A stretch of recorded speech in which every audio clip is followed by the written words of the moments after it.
I read somewhere that the harder it is to pronounce a name, the less likely you are to trust it. Like that kid in kindergarten who kept saying, "I don't like it," without ever saying what it was because he couldn't pronounce construction paper or asparagus. I learned a lot from kindergarten. I learned that your right hand doesn't become your left hand just by turning around. I think I learned how to spell Christmas, but with an X. I learned that my name is Edric. Or rather, I learned that my name wasn't the name my mother shouted when my baby porridge was ready. Edgy! Accented with my parents' pickled bamboo shoots that, as I grew up, grew more sour. A baby name that's fermented for too long, and its taste reminds me that I still am a child. Or at least I listen like one. Which brings me back to kindergarten. I learned that everyone and everything had one name. And mine is Edric.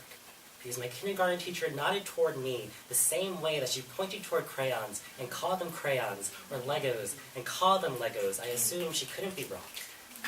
I learned that you can build houses out of Legos, and that you can build airplanes out of construction paper, but when my kindergarten teacher pointed toward the roofless houses and the half-folded airplanes and asked for their name, I didn't have an answer for her.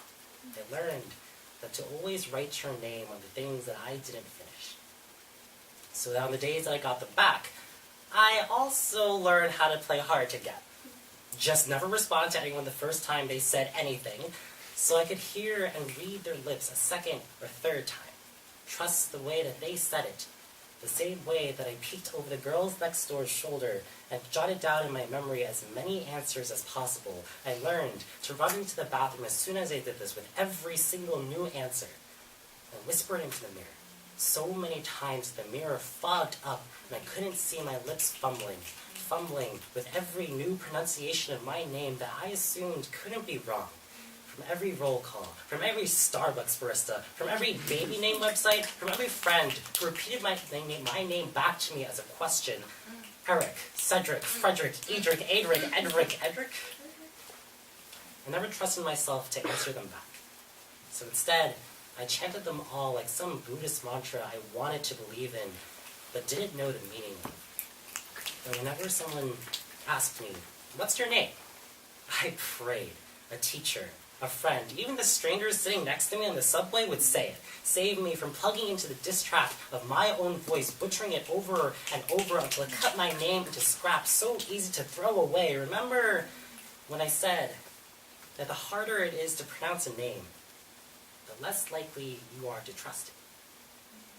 The harder it is to pronounce your own name, the harder it is for you to trust yourself. And for the past 19 years, I've read instruction manuals on other people's lips, jotted them down, assumed that they couldn't be wrong. I never believed myself to build anything with my own hands.